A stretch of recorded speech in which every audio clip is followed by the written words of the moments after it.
Nyazo and technology. Kuri uno munsi tugiye kureba bumwe mu buryo wakoresha udeletinga account yawe ya Facebook. Benshi bazi ko ari ibintu bidashoboka ariko birashoboka. Icyo bigusaba ni ugukurikirana ino video yose ukayirangiza. Ni ibintu byoroshye, urasanga ari ibintu byoroshye cyane.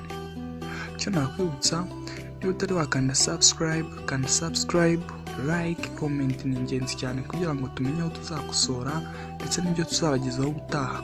Comment ntacyo zitutwara, aba ari nziza cyane. Kanda kukazogera kugira ngo ukomeze gukurikirana ibiganiro byacu byose. Reka dutangire. Uraza ugafungura network zawe, data connection. Mara kuzifungura, ureba ko ndi muri program, ukaza ukareba Facebook yawe ukayijyaho, ugategereza igihe gitoya cyane, ureba ko twayigezeho. Warangiza ukajya kuri tuno tuntu tw'udusharo, ureba hagana hejuru hari utuntu tw'udusharo dutatu, ukadukandaho. Bakaguha ibintu byinshi cyane, urabyirengagiza ukaza muri setting, ureba ko twayigezemo, tukirengagiza tukaza ahantu handitse your Facebook information,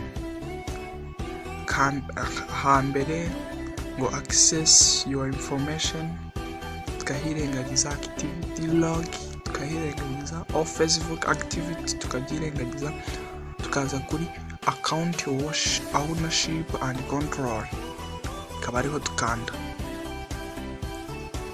tugategereza, ntabwo bitinda.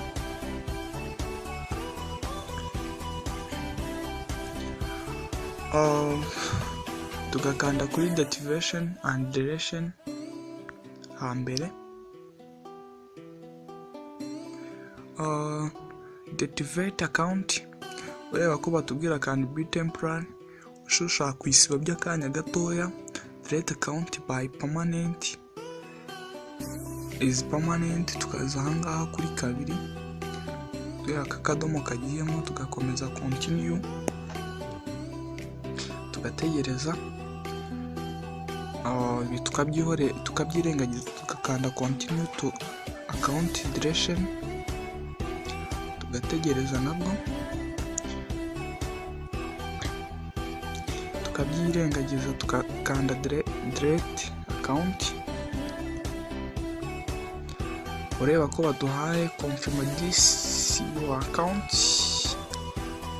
niwe harden, kugira ngo enter your password, kugira ngo igikora kize kugenda neza ugomba gushyiramo password. Ukaba ugiye kudeletinga y'undi muntu wenda runaka, password wamara kuyishyiramo, kemeza, gategereza. Reba ko batubwiye ngo confirm permanent account deletion, bakatubwira ngo about the permanent ni ugutegereza iminsi 30 utayijyaho kugira ngo icyo gikorwa kibe cyasohozwa. Uri umuntu uyisibye utari shuwa, uramutse wongeye uyisibye ukongera ukayisubiraho, icyo gihe nta kintu ukoze, ahubwo urayisiba hasi iminsi 30 utayijyaho, icyo gihe nibwo iba yasibamye. Tukakanda delete account, tugategereza, turayideletinze.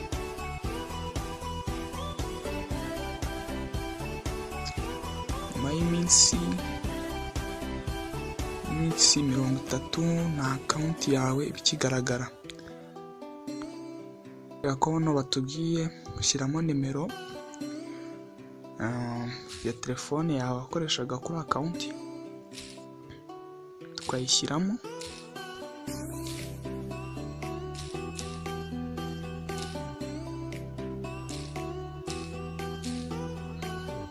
tukaza kuri no password,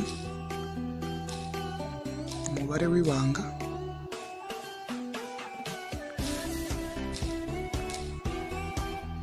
twamara kukanda tukakanda login,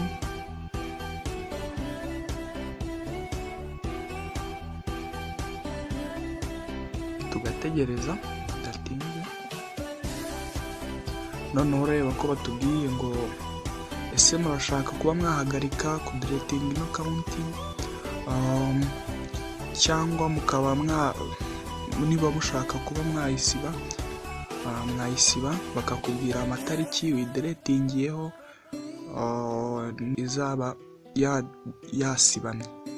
Nyuma y'iminsi wowe urabara, nyuma y'iminsi 30 ubwo n'ukwezi iba yasibamye. Sibye ko iyo widiretinze n'ako kanya ukajya kuri FB hakagera wenda nk'umuntu ari umufriend wawe akajya kuri FB agasacingamo izina ryawe ntagakubona. Reka twe tuyidiretinge, confirm address niho ukanda, noneho ukajya log out.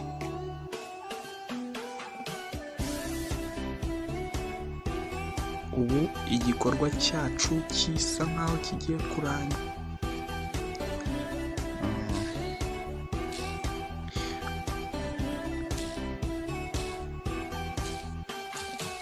Nyamo nino namba no muri mobile money,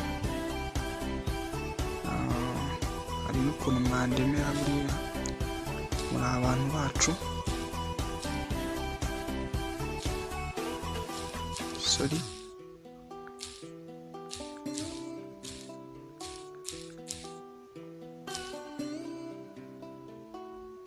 tegereza igihe gitoya cyane. Ubu bikaba birarangiye. Ubu tukaba tudiretinze Facebook account yacu.